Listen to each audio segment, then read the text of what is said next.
think we'll go ahead and get started. I'd like to welcome you to an author event at the Poison Pen Bookstore. Those tuning in virtually, welcome. Our authors today are New York Times bestsellers Karen Rose and Kristen Ashley.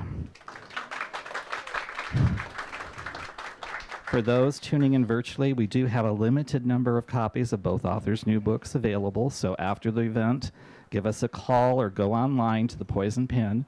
We would be happy to connect you with these truly fabulous and entertaining reads. Now I'd like to welcome Karen and Kristen. Thank you for having us. Thank you. Let me get my cheat sheet here. Okay. My first question for both of you is, you had rather interesting careers before you were published authors. Can you tell us a little bit about life before publication? We'll start with you, Kristen. I'm the man I've ever worked for. I've always worked for charity. Yeah. I was a charity executive. Well, I didn't start as a charity executive. I started as a data processor. But I worked my way up to charity executive, and I worked mostly in healthcare charities. But once I managed a community center on a council estate, and if you know anything about England, a council estate is subsidized housing. It was the Queen's, now it's the King's property, and they would let people of lower incomes live in these homes, and it was the greatest job I ever had. It was I got to work right with people. They were fabulous. We had a pensioners club where they played bingo. There was so much smoke in that club, it wasn't even funny, but it was really fun. And if you read me and you read Lacey Bourne Manor in the Ghost of Reincarnation series, Sybil is based on me. And there are a lot of the people that I knew on the council estate that are in that book. That's great. Karen, what about you? You come from science. Well, I started out as an engineer, and I worked for a big healthcare company, Procter & Gamble, in Cincinnati. That's probably why you thought I lived in the Midwest, because I did for about 15 years. And I have 2 patents for Metamucil.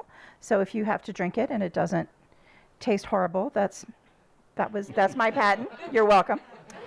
And I worked on a lot of products, and then we left Cincinnati for a lot of reasons, but mostly because my husband had been a mental health care worker, and somebody had tried to kill him, which ended up in one of my books. Took 15 years, but it finally ended up in one of my books. And then we moved to Florida, where we both became school teachers. So I taught school for a while, taught high school, chemistry, physics, reading, and a creative writing class, and it's a lot harder to teach than it is to do. And so I quit being a teacher once the books took off, and now I'm a full-time writer. When did you decide, I'll start with you, Karen, that you wanted to be a writer, and what was your initial path to publication like? I wanted to write for me. Okay. And I never actually envisioned myself as a full-time writer, because I'd read Little Women as a child, and I knew that Joe lived in a garret and had one candle and was very poor. But I started writing when my children were small, and it was just me time. It was my time to enjoy my characters and, just have a little bit of quiet time with people in my head. And after a while, my husband encouraged me to do something with the books I was writing. So that's when my publishing journey began. And he kind of nudged me, along the way. I was kind of happy just to be writing for myself.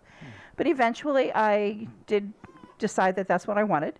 And I sold a book. And then but I was still working full time, at the time. But my path to publication was old-fashioned. I wrote a query letter and got an agent. And this was back in 1999, I think. And I actually signed with the agent in 2000. So much easier now, I think. But yeah, it was the old-fashioned route.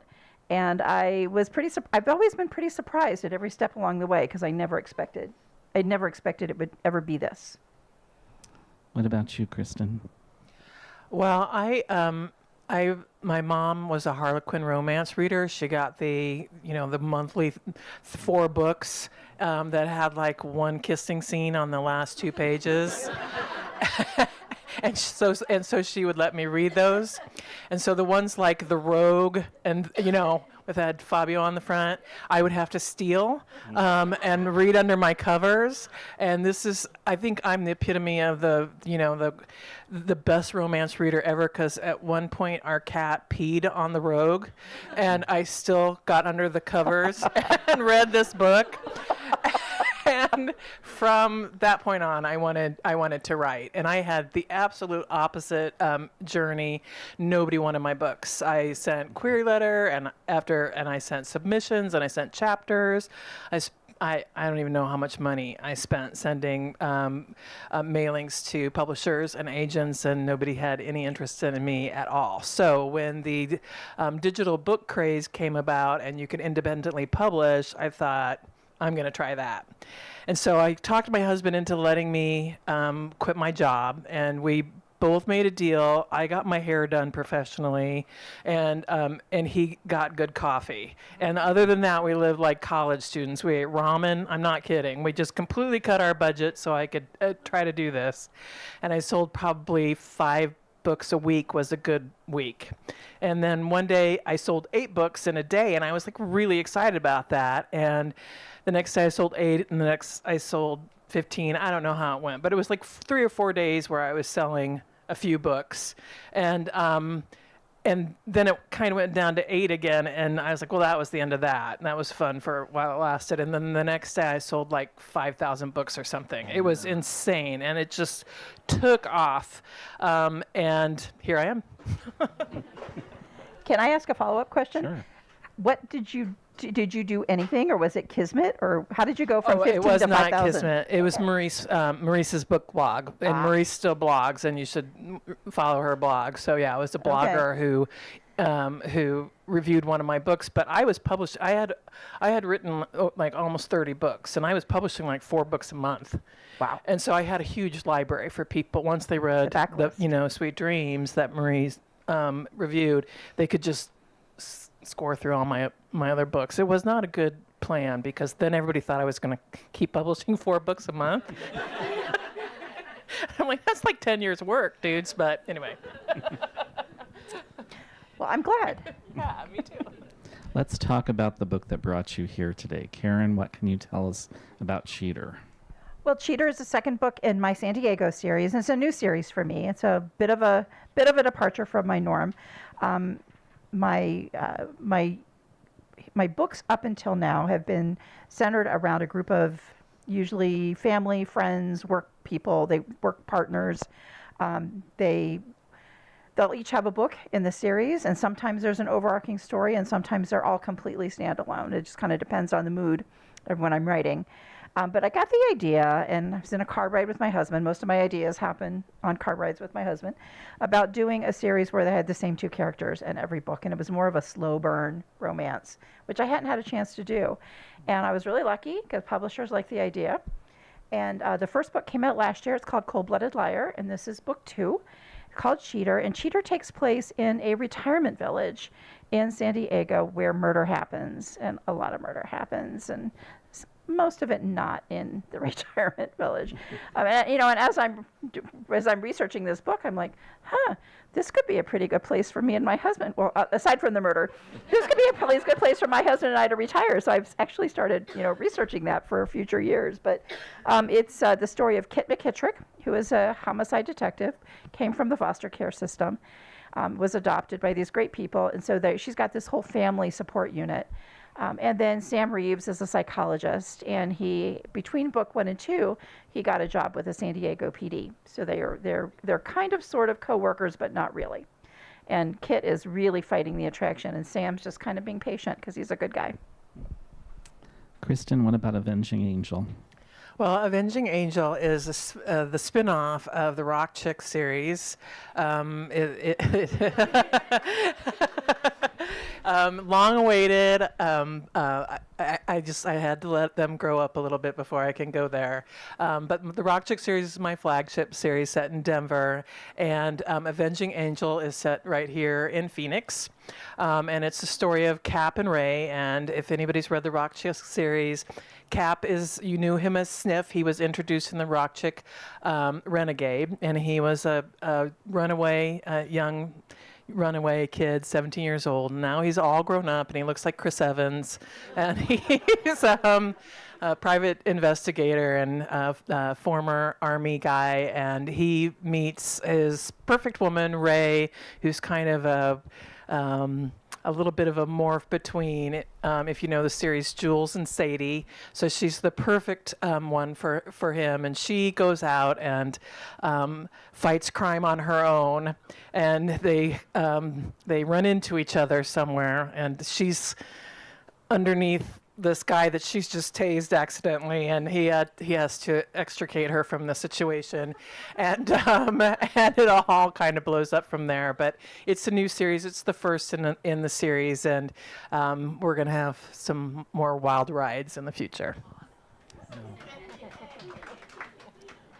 My next question for you both is about setting in books, because you've talked about Phoenix being the new setting for your series, Kristen, and Karen, you have a number of books that are almost the city becomes a character. Can you talk a little bit about how do you decide where you're going to set a book? How do you research it if you don't live there? Because if I'm allowed to say, you've kind of been researching Scottsdale on your trip here too. Yeah. Well, the hero in this book, Scottsdale is his hometown. So I was kind of tooling around yesterday and looking at all the sites, trying to figure out where I could hide bodies. Drove by the police station. I'm probably on their video camera surveillance systems. Like, oops. But I would choose cities for a lot of different reasons. When I first started writing, like I said, I had a full-time job. I never expected any of this to go anywhere. So I never expected to have to do like a series in a city. It just kind of organically grew that way.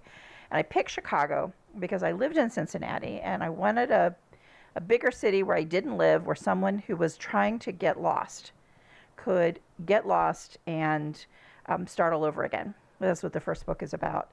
And so I picked Chicago because our relatives lived there, and we were always going to Chicago for holidays. And I felt like I kind of knew it. It was Midwest. I figured I could kind of talk, Midwest voices in my head. That later I chose Philadelphia because when I was a school teacher, one of my colleagues lived in Philly, and she was so interesting. I just sat down, I took her out to dinner one night. I said, tell me about your family. So I get this long, he's got this great family in Philly. I picked cities for different reasons, but I've always been there.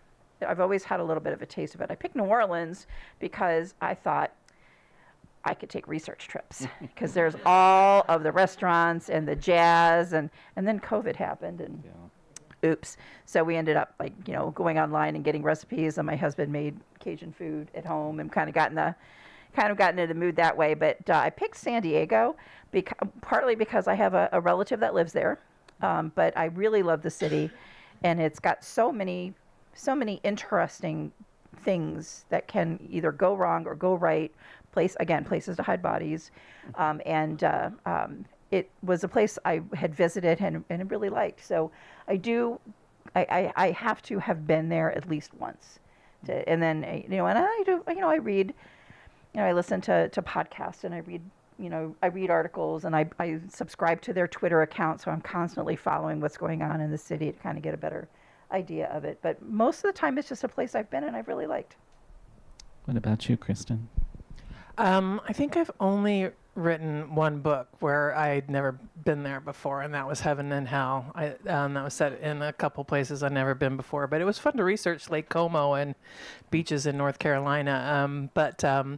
Most of the time the city or the town is really a part of the book. Denver, I wrote the Rock Chick series when I lived in England, and I really missed living in Denver, so I put a lot of me in those books and a lot of the places I used to hang out, and I almost, except for the stalker boyfriend at the haunted house, everything that happened at the haunted house and Redemption happened to me and my girlfriend Kat, and and I wanted to do that with Avenging Angel with Phoenix. I was going to set the spinoff in Los Angeles, but for the city to be a character, I need to know it inside and out. I really need to know where they're going to get donuts first and foremost.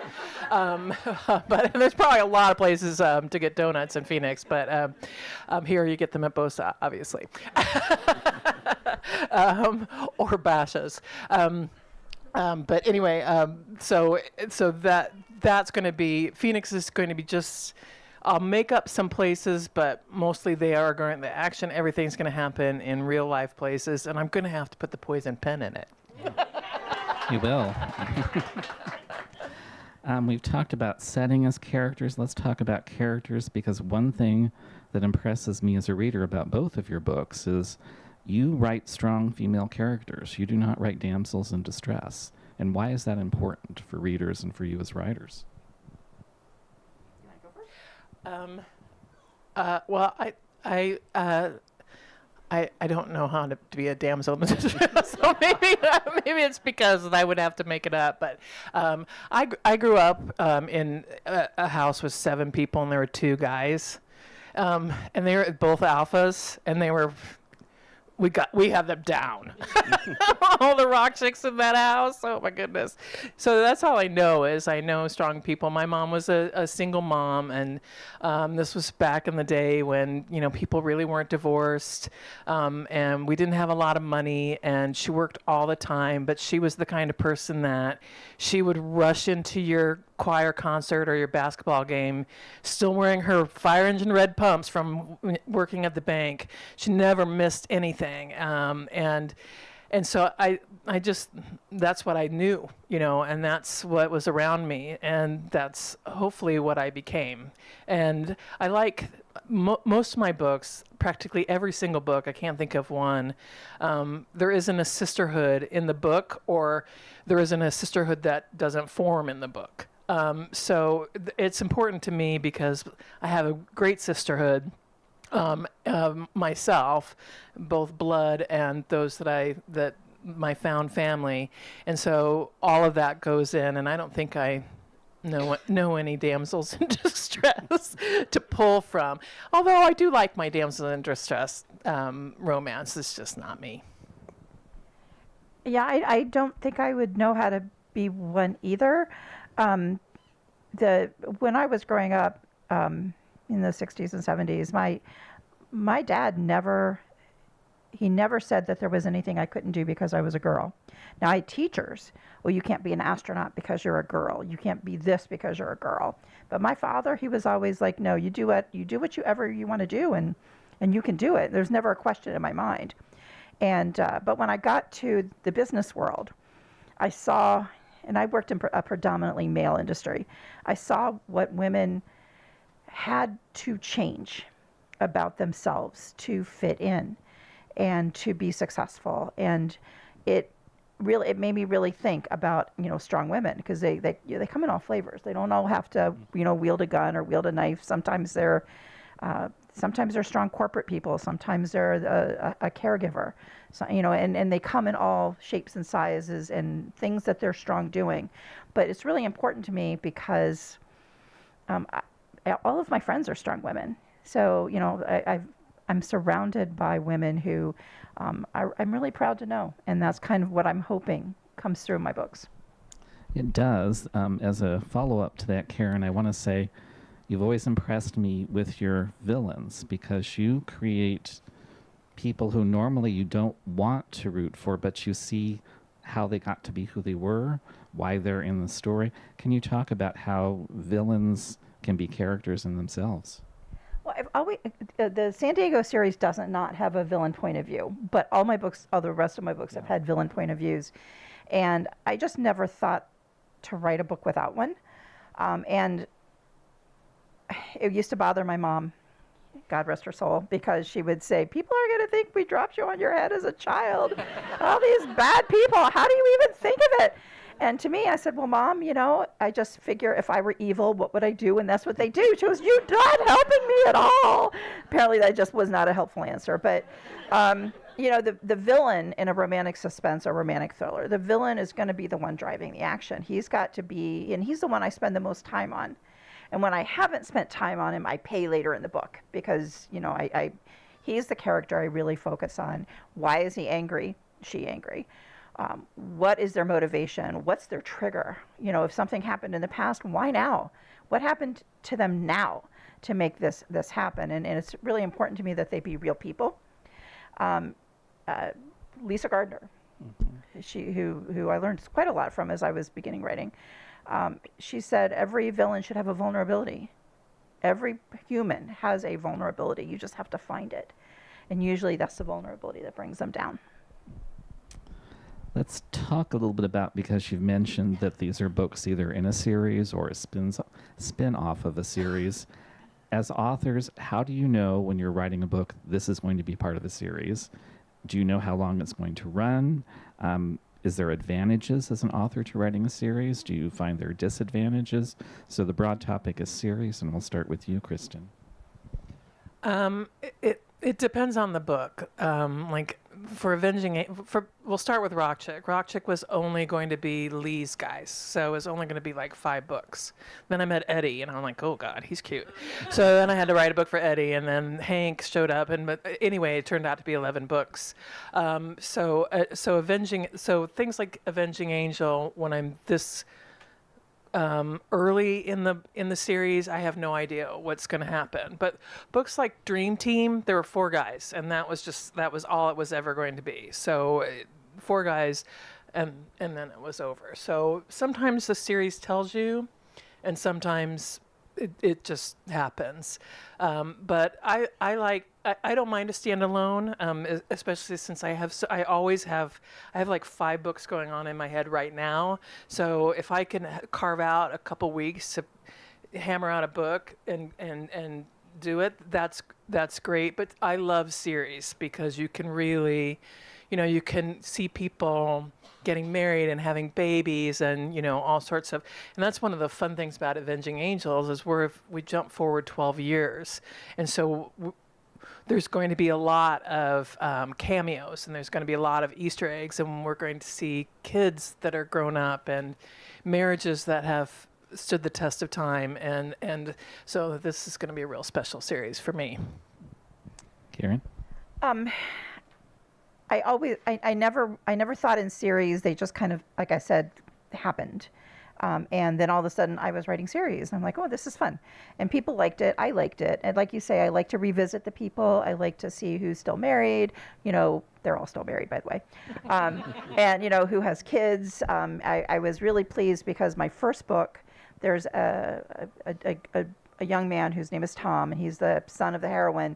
He actually gets his own book in book 25. And so he's grown up, he's become an FBI agent, and largely because of what's happened to him as a child, because his father was the villain. And it was just fun. I get all these, for years, when is Tom going to get his book? I'm like, he's 14. But you do watch him grow up because they're kind of in and out of each other's books. And to me, that is so much fun. How I know how many, I actually never really sat down and planned a whole series until I got to book 12. And because I had just come off of recently writing a book, a series that wasn't supposed to be. And I'd written the first book as a standalone, but then all these characters started popping up. And I'm like, well, I like him, I like her. And now there's a mystery, and they're brother and sister, and they hate each other. Why do they hate each other? Their brother is the villain of this book. What's going on with this family? And it turned out it was a terrible family. And it fueled 3 whole books.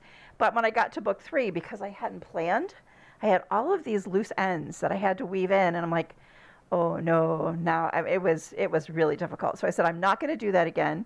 So I sat down for book 12. I had the picture in my mind. I'd always wanted to write this series. It was the end of the opening credits of the classic Law and Order, where you had Lenny Briscoe and his partner, whoever it was, and you had McCoy and whoever his ADA du jour is, and they're all walking towards the camera. I said, that's the story I want to write. I want to write 2 cops, 2 attorneys, and they all work together, and that became the Baltimore series. And I thought it was going to be 4 books. But then all these characters popped up that I really liked, so I came back and I wrote 2 more later. So there's just never say never that the series is going to end. Usually I have it planned. I knew the Sacramento series was going to be 3. But then characters popped up. They might get their own books later. Who knows? So usually I plan it. I at least plan how many books, who's going to get their book, and what if there's an overarching plot. Ever since book 12, I do plan the series. For readers who might not be familiar with your books, you can pick up any of your books Yes. and read it independently. Is that correct? Yes, they're all standalone, but to me it's fun to start at the beginning and work my way up. The worst that happens is you'll read a book and then you'll go back and read an earlier book and you're like, oh, that person can't die because I read him in a later book. That's the worst that's going to happen. I don't usually give away any of the spoilers, in later books, and I'm real careful not to do that because I do want each book to be a standalone. Does the same apply to you? I try, but I'm way too OCD personally that if I jump into a book and I know it's not the first in the series, I'll stop reading it and I'll go find the first in the series. I will say with Avenging Angels, because there are 11 books before this and I've published over 90 books and I do a lot of crossovers, I'm putting a cast of characters at the end of these books. So because I think it might get, as much as I think that all my readers love me and have memorized every single word I've ever written, they haven't. So I'm going to help you out so you know where, oh yeah, that person is from there. Okay, I'm feeling terribly lazy at this moment because I do not have 90 books. So yay. Let's talk a little bit about your writing process. Do you approach it from a certain structure? Is it more of you wait for the muse to arrive? Talk about how you write your books.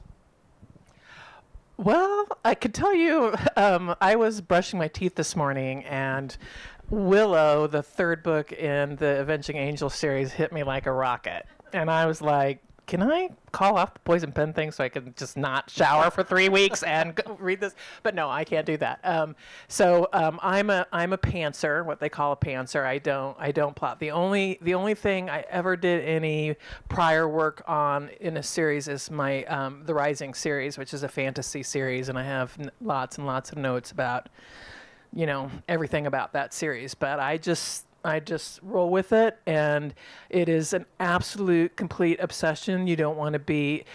When I first moved back from England to Phoenix, my sister came over in the midst of writing a book because I think she thought that I was decaying on the floor of my bedroom because I completely disappear. It's crazy. I don't shower. I very rarely eat. I mean, I'm really glad for DoorDash because now I can just order food.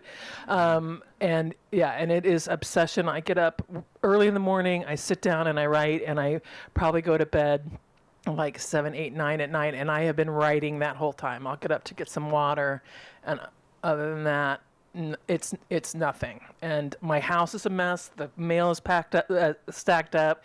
My cat hates me. Mm-hmm. And she does get fed though. And I can write a book in about a week and a half to 2 weeks. If it's going slow, it'll be 3 weeks, but usually it happens like that. So that's my gross process. I'm a binge writer, and I'm a kind of sort of planner. I have an outline. By the time I get 2/3 of the way through the book, I realize I've completely abandoned my outline. I have a moment of panic, and I think my little, it seems so obvious to me, but I think it's maybe a little quirky. Like I said, I was an engineer, and my thing was always flowcharts. It was like I was the flowchart queen of my area. And when I get stuck, what I'll do is I'll go to the end, and I'll take a little Post-it note, and I'll write, "The villain is caught." And I'll put that aside, and I say, for that to happen, this has to happen. So I write on the next Post-it note, and I work my way backwards until I get to where I was stuck.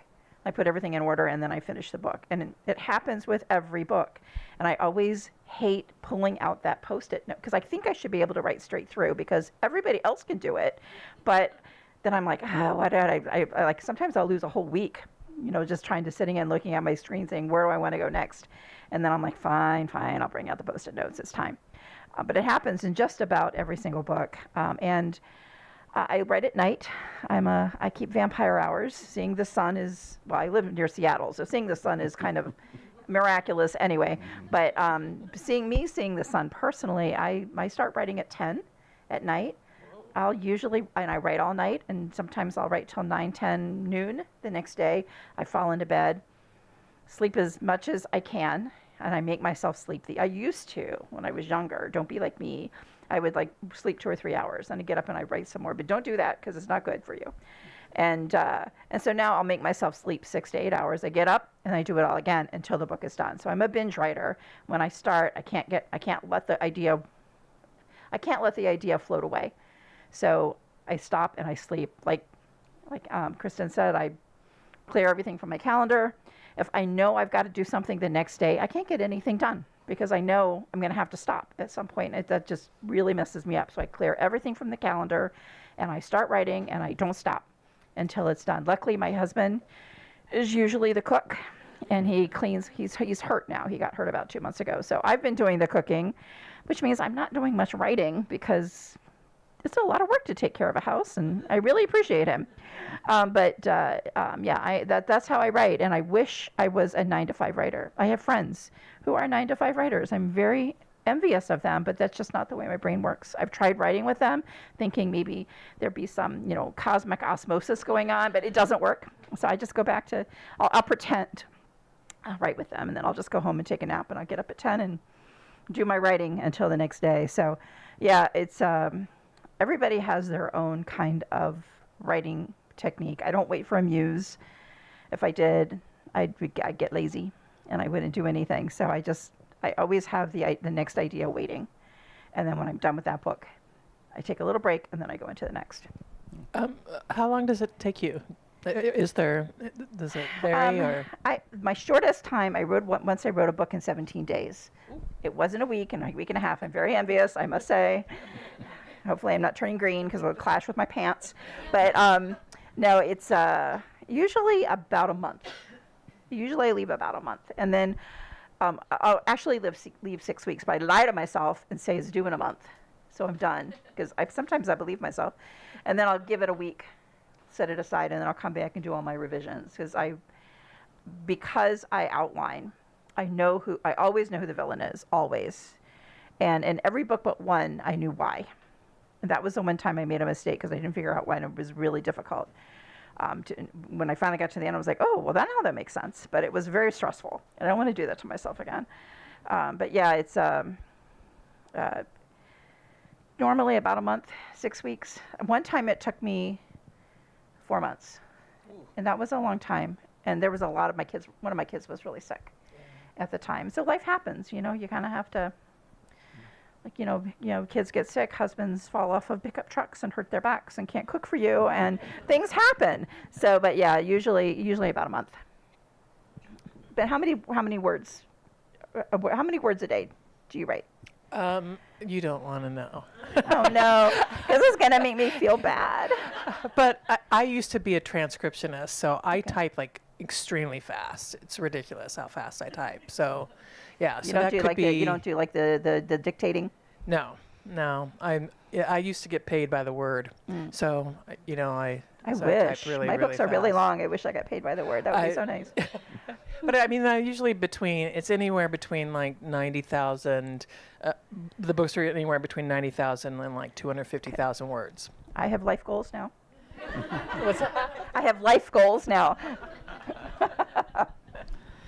If my research is correct, there's kind of a common connection between you other than great books, and that music has influenced your writing to some degree. Can you talk about that, Kristen? And Karen, I have this image of you with Barry Manilow. That is a true statement, yes. Okay. Yeah, Barry Manilow was my playlist for the longest time, and when I would write a murder scene, I would always cue up Can't Smile Without You, because it made the murder go so much more smoothly. My husband got a little tired of, and my husband's taken me to Barry Manilow twice, so I've seen him in concert twice. And I even got Yeah, I even got an idea for a villain in a murder book while I was at Barry Manilow because somebody stood up in front of me and I couldn't see. We were all like in our 50s and 60s, and this young woman, she's just dancing up front. We all couldn't see. And so I went up afterwards and I said, I'm sure you didn't realize this, but we couldn't see. And she goes, well, you should have bought better tickets. I know. And then I said something, and she said something. I said something else, and it started to escalate. And I saw this. I had my cane, I'm like leaning on my cane. The security guard gets up. I'm like, I took the loss. I backed away. I did not want to be on a headline, author starts brawl at Barry Manilow concert. I went back to my husband. I said, I think I have met my villain's first victim. And yes, so you don't come between me and my Barry Manilow. But with this last book, it was David Gates singing "Goodbye Girl," and I'll just put it on continuous loop. And it does two things. It's background noise, so it keeps me engaged, but not singing along. I had to take Copacabana out of my playlist because I always would dance to that one, and I would like lose my concentration. But it needs to be quiet and soothing enough that I can think about other things. I can think about the book. Not so soothing that I fall asleep. And it also is a trigger for me because people talk about, I light a candle and then I start writing. No, I put on the song. I keep playing it, and then the next morning or the next evening, when I start writing again, I click it on, and my brain says, it's time to write. And I hear that. I still have an urge to write every time I hear the opening strings now of "Goodbye Girl." Makes my husband insane because apparently my office is not as soundproofed as I had hoped it was. But Kristen?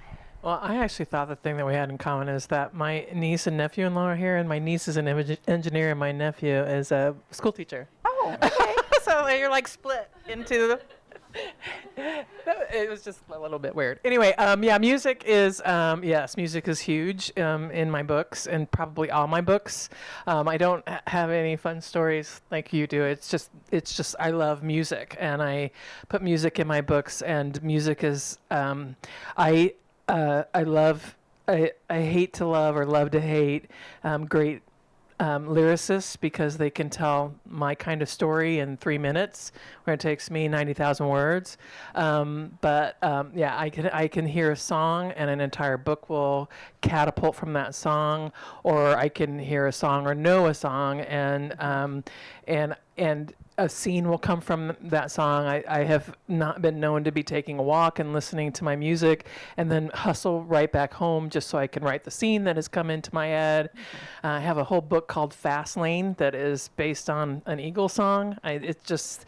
Music is, I absolutely love music, and I'm rewatching Northern Exposure, which if you don't know, it's on Prime now, and there was a problem with the rights to the music. That's why nobody could see Northern Exposure for 30 years, and Amazon, having Boku bucks, figured out how to get the rights to the music, and so the actual Northern Exposure episodes are on with all of the music, and I honestly wonder if, because I love that show so much, I honestly wonder if that's part of because I'm listening to it, and a lot of this music, like I would hear it on Northern Exposure, then I'd go out and buy the CDs. So a lot of you are, know what CDs are. But so that's, love music. I wonder if that's going to make Cold Case. They're going to do the same with Cold Case because they had all the music in Cold Case, and that's why they couldn't get the rights to it. So that's why it's not come out on DVD or streaming. Well, you can stream it sometimes. Yeah, Amazon gets hold of it. I hope so, because I love that show. You both have been writing for a number of years. You've got a lot of books to your credit. If you could go back to when you were first starting out as a writer, what advice would you give yourself about writing, about publishing? Well, I've been writing since 1993. That's when I started writing for myself. But I didn't publish my first book until 2003. So it's been 20 years. And I think I would probably, there aren't a whole lot of things I would do differently just because it's all gone. I'm not going to say it's gone perfectly well because there's always, stresses and things happen. But I think I would tell myself that it is always the characters. because in the times I found myself getting stressed out, that, with that thing that happens that we don't want to say the word of, like, you kind of like, you don't want to say that word in like Macbeth or anything like that. If an actor, or maybe it's Hamlet, but you don't want to talk about that time when you can't write that 2 words that we're not going to say. I always have to step back and kind of quiet down all the noise in my life and remember that I started doing this because I loved the imaginary people in my books. I loved the characters, and I would come back every night when the kids were in bed, because my husband worked nights those days, and the house was quiet, and I could just sit down with those people and let them tell me a story, see what they were doing next in their lives, and that was my time. And that's what got me started writing. That's why I loved writing at the beginning. So I tell myself that when things get rough and when things seem overwhelming and stressful, just to step back and remember how much I loved writing the people. And it always comes down to the people. Kristen? I would say that, I tell anybody who's starting to write or struggling with writing to not think about what gets published. The gatekeepers have been pulled down, and if you like what you're writing, there are going to be people out there who like what you're writing. I mean, I got shot down by everybody.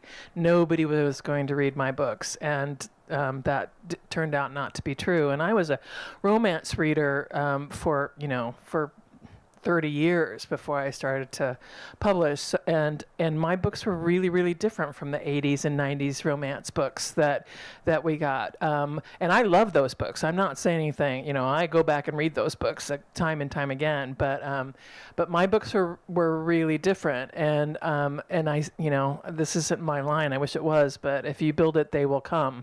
And so just write what you love. Like when you say when you started writing for yourself, that I think there's a famous E.B. White, and I wish I could memorize it, a famous E.B. White quote that says, write for an audience of one, you. And truly, I mean, I'm sure you've all read all sorts of, books, and some of them you don't like, but other people absolutely love them. So if you're a writer, just write.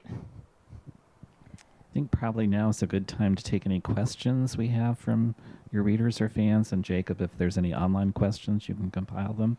So questions for Karen or Kristen? Lady in blue.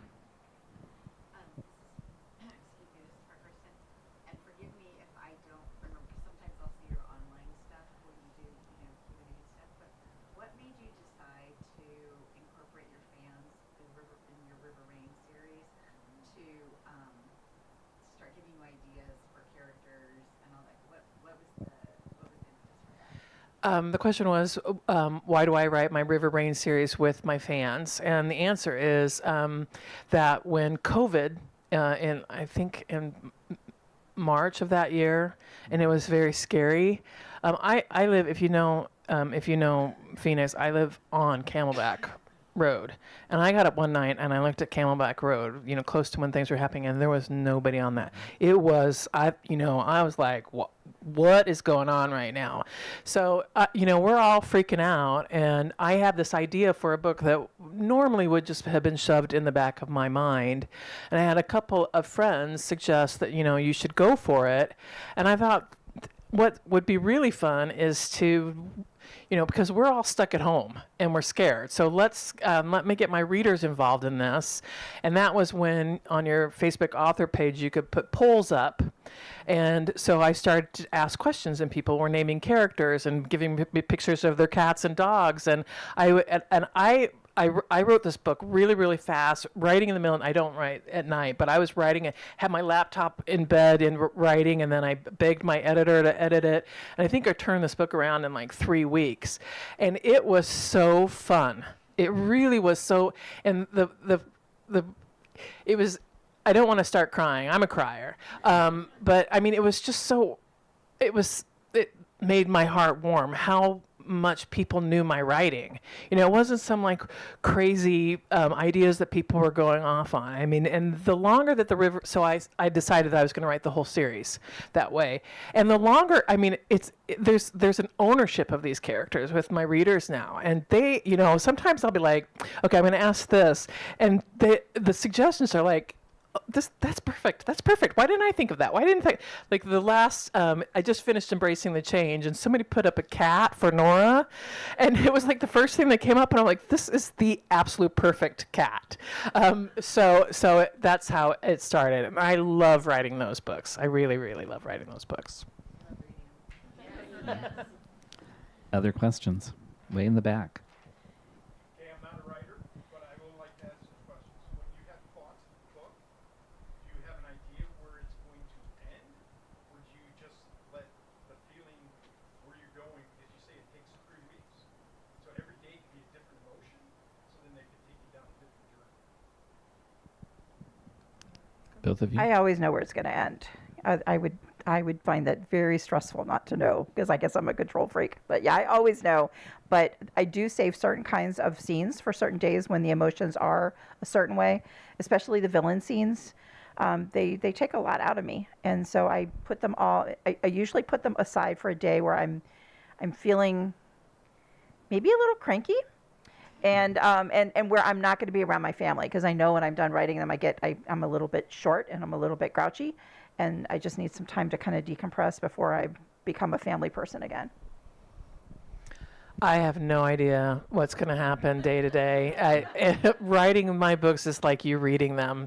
And sometimes I'll like burst into tears because something happened that was unexpected, or I'll giggle myself sick. I've sent pictures of myself to my editor with my face red and my eyes swollen. That was definitely doing the chaos books for the Black Brothers. I was a mess writing both of those books. So yeah, I know there's going to be a happily ever after. That's all I know. How they get there, I'm on the ride like you all are.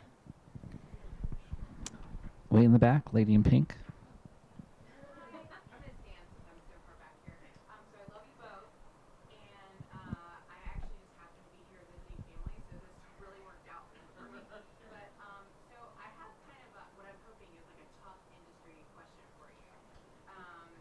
So now that we're all so I've been reading romance since like mid-90s. Now that we have social media and we feel so close to the authors, right?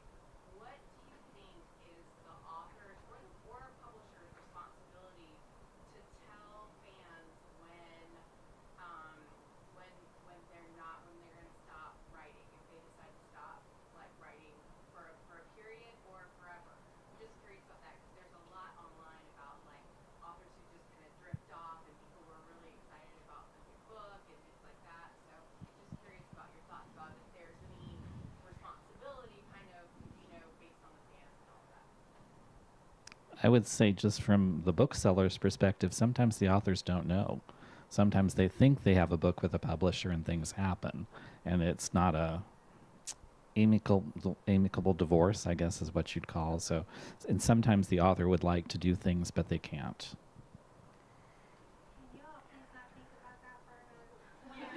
Yeah, I don't even know where to start with that. I think that, I mean, like I said, I don't know when you started writing, but when I started writing, I think there may have been LiveJournal, and maybe MySpace. I think MySpace was around then. But it's so different now, and what you share is so different. And you're always kind of, is this a little too personal? And, I always try to keep my kids out of it. But in terms of what you owe, what is owed in terms of when a series is going to stop, I haven't even thought about stopping. So I don't know how to answer that. Yeah, I'll be like keeled over my keyboard, and my cat will have eaten half my leg. And so, but I think I understand what you're saying, and I mean, this is entirely my opinion, not an industry thing. But how I would be with my readers is I would want them to know what's going on. Things happen, and sometimes you can't write. Life happens, and you might not want to share that you've got a cancer diagnosis or something like that happens. But you probably should say, listen, I'm going to have to take a break for a while, and I don't know what publishers do. I would think that I think that if the contracts aren't coming or they don't want to continue a series, I think it would probably be embarrassing for the author to say they canceled that person, and so I think that there's two different things. As an independent, on my hybrid side, on the independent things, I would keep my readers in the know. But certainly if a publisher dumped me, I would like them not to explain that. There is one really classic example from years ago as a reader, Laverne Spencer. Mm-hmm. She wrote for a number of years, and she just decided at a certain point she wanted to spend more time with her family. She was done, and she came out and just said, "This is my last book. I love you all, but..." Yep, I I'm remember done. that. Yeah. I remember it was being really- devastated. I I was a love big her. fan. I was a big fan. Lady. How do you celebrate finishing a book? What's your release? It's so important. You put all your lives into them. What's the moment where you're ready to say I'm done? And how do you celebrate that? I go to sleep. But when I wake up, I usually binge a TV show that I've been watching, or I go back and watch my all-time favorite movie, which is Talladega Nights: The Ballad of Ricky Bobby, because I have no taste, and that is my favorite movie for what I'm having, for basically for any mood. I go into a deep sense of mourning. I really do. I get very, very depressed. And so I tend to sit in front of the TV or, just mope around. Seriously, it's pathetic. But I fall in love with my characters. And, if you think about some of your favorite books and how you're never going to see them meeting again or that first kiss, that's the same feelings I have. And it's just really sad. That's why you get so many crossover characters and why I'm constantly spinning things off, because I just can't let go of them. We'll go to the lady on the black, towards the back. Me? Let's go with you, and then we'll go to the other lady. Is there a place or a song that you had in a book that you can no longer listen to or kind of visit because it just kind of sparks a sad moment or something from your book because you incorporate so much music and feelings and emotions from all of that? I was doing my makeup the other day, and Far Behind by Candlebox came on, and I was like, oh man, this is going to kill me. And it's from my Walk Through Fire book with Millie and Hi. And she broke up with him because of, it's very sad. Anyway, but no, I still love the song. I have personal things that I've put into my books that I, my mom had a stroke, and Jet's mom in Rock Chick Rescue had a stroke, and unfortunately that book was published right after my mom died. And I just had come back from Phoenix from her memorial service, and the book was on the doorstep. And so I read it because, it's in print and in my hands, and I was like, oh, I should never have done this. But then I divorced myself, some time elapsed between then, and I'm really glad that I put that in there because it shows you a little bit how much I love my mom, because I loved her a lot. I told you I was a crier. So there are things like that. It's more things like that, but not music or anything. Not yet, at least.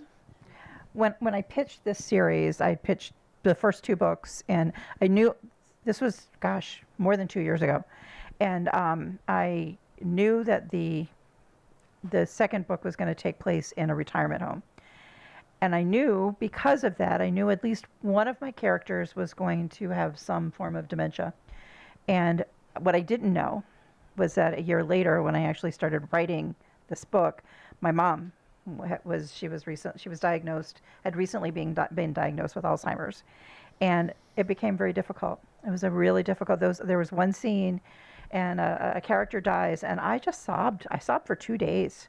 And my husband was like, well, you could just take that out. I'm like, well, no, it's a part of the fabric of the book. I can't rip it out. But yeah, these personal things happen. And when I go back and I read that scene, it's not a song and it's not music, but it's a feeling. And I remember, I just remember. I remember how hard it was to write because, then you're starting, everything becomes real. You hear about these things, but when it happens and it's in your life, it becomes so real. And it became real for that character and real for that book. Lady way in the back, yes. As a teacher, when you taught creative writing, could you share a few of your successes and challenges with those high school students? Okay, well, successes and challenges. It was the School for the Arts, and so all of my kids were very dramatic about something. Either they were dancers or they were actors or musicians. And the ones that came to me to be writers, I think one of them is still writing. And it's been, it's been 15 years, and he's still writing, and he writes for himself, which I think is wonderful. It's just something that he does and he really loves.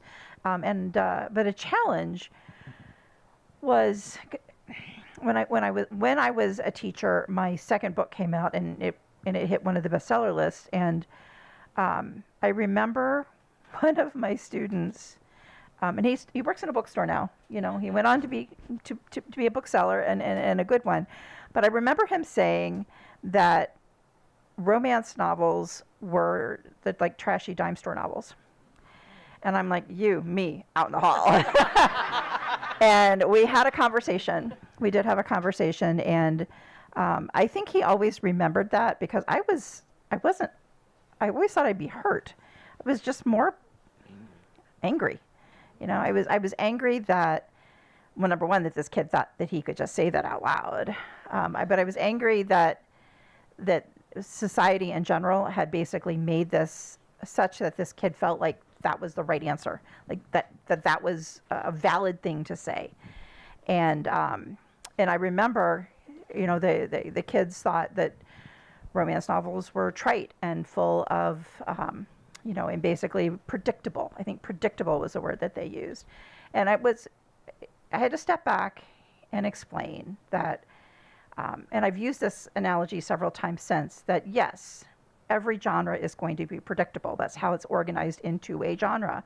And there are rules. I mean, you have to have a happily ever after if it's a romance, or at least a happily for now. If it's a suspense, the villain is caught. If it's horror, you're going to be scared. I mean, there are certain rules that authors write within, just like these sports ball games that happen. And if you think about football, there's a rule to the game. And there's a standardization to the game. Each field is the same size. There are the same number of people on the field. There are the same positions in every game. But every athlete is going to have a different kind of day, a different set of skills. The weather's going to play a factor. The fans are going to play a factor. The kind of turf is going to play a factor. And so I say to the football fans, I'm like, why do you tune in every week? It's the same game. It's the same rules.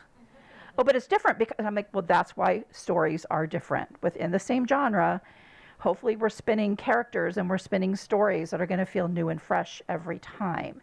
And that was one of the biggest challenges, was getting these kids who thought Romeo and Juliet was a romance. Like, no, they die in the end. To realize that there is value in genre, there is value in rules, and that you're basically, the sky's the limit. I mean, you're kind of constrained by the rules in the box, but you can always go up. And that was probably the biggest challenge, was getting teenagers to appreciate that. That's great. Any other questions? I know both of you probably approach this a little bit differently, but when you got signed by, an agent, you probably had an editor that came along with that. But where did you guys find your first editors, or did you just ask friends? Did you write something down and then say, "Hey, mom," or somebody read this for me? What was that process like in the beginning? How scary was that for you to give your work to somebody else? Well, again, I went the traditional way. I did the query letter. We put out manuscripts for to the different publishing houses, and that's how I got my editor. Eventually, it was when I signed with a publishing house. Back then, it was Warner Forever, which became then Grand Central Forever, and the I guess. Nobody read my books except for one person before I sent them off to the agent, and it was a woman who was in my chapter of my writing group, my RWA writing chapter, and to this day she's like the only person who had ever read any of those earlier books that nobody else is going to see because they're all under the bed. But now it's my daughter is my beta reader now.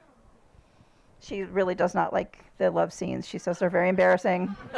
And I'm not allowed to have people have dogs anymore because she keeps the spreadsheet too. She keeps a spreadsheet of it's called Mama's Book People, and it's all the people and their dogs. And so now she has a separate spreadsheet for the dogs. I send chapters to a couple of people, but they don't beta read. I don't accept any input at all while I'm writing.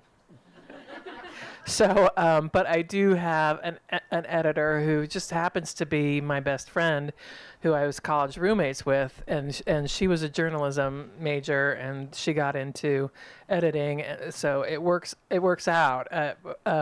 She's Australian. She lives in New Zealand now, and Australian people tend to be very direct. So it really works because I know her personality, and it's not wishy-washy. You know, she's not giving me little notes in the margins like, "Okay, honey," you know, it's like, this is bad. Nobody would say this. But on my traditionally published books, I didn't get a choice. I was given an editor. So yeah. And you tend not to really be able to, unless, I don't know, maybe Nora Roberts says, I don't want that person as my editor. She probably doesn't have an editor anymore. She has it all down. But yeah, you don't get a choice. We've got time for 2 questions, so we'll take the lady in the back and then that lady. Yep, you're the lady in the back. Would you, I'm sorry, I don't know what groups Karen's involved in, but I know that you have the Rock Chick group that you started and supported. And I know through your reading your books, you're incredibly supportive and you encourage women and the sisterhood. And would you speak a little bit about the Rock Chick Revolution group that you have? Well, I have the Rock Chick Nation, which is, we do a variety of things. We raise money for charity, and I've kind of capped the charities that we raise money for because, you know, once you dilute the money that I don't want to be sending $50 to these folks. But I didn't pick the charities. My readers selected the charities, except for one, which is Bikers Against Child Abuse, which I did pick.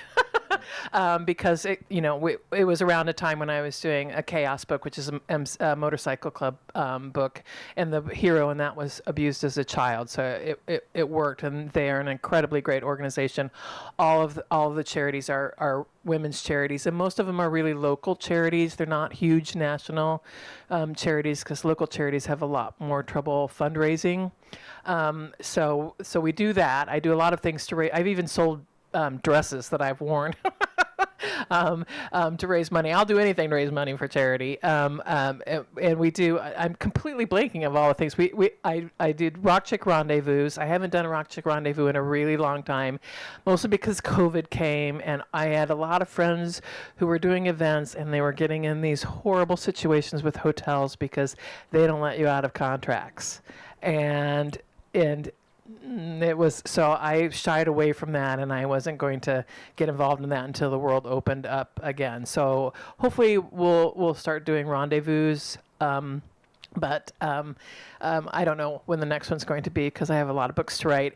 And then I also do Rock Chick recharges if I'm going to be in a town. This isn't for my readers. It's for my readers to nominate somebody that needs a really lovely night out. And so we have a group of about 10 women who come, and I buy them dinner. We have a little private room, and I create these massive swag bags of things that I like, makeup and clothes and all sorts of stuff. And we give them books and presents, and usually it tends to not be about me at all because all the women are dealing with illnesses. I won't go into it, just really dire circumstances, and they start talking to each other, and it kind of becomes this wonderful sisterhood support group, and they give their phone numbers to each other, and they support each other through the things that they're going through, and so those are some of the things that we do. But I try to, I try to be positive and about the sisterhood with everything. Every post I put on, just really be very cognizant of that. I hate, because these are my books, they're my babies, these are my stories. So when the first person told me, "What's your brand?" I got really offended because because it's too personal for me to be a brand. And I thought, okay, I'm okay with my brand being about the sisterhood. So that's my brand. And our last question. Thank you for the cookbook in the back. Kristen, I did try Steps Chicken. It was awesome. And then also just to kind of collaborate with the music, I was reading Deacon, and since it was the last one in the Unsung Heroes, and you guys said, make sure when you read this one, listen to this music. You're on the headset, found the song, pulled it up on Amazon, started reading the book. I have never cried so hard my whole entire life. So thank you so much. Just want to say thank you for the music and thank you for the cookbook. Steps Chicken rocked. I think we'll go ahead and say goodbye to our virtual audience. Thank you for joining us for another author event at the Poison Pen Bookstore. Jacob, you'll let me know when we're clear. By the way, I just put Ray's chocolate pudding recipe up on my website, so just so you know.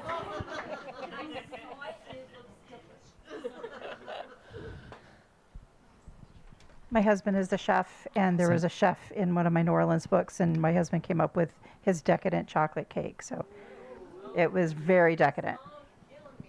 It was delicious, and that's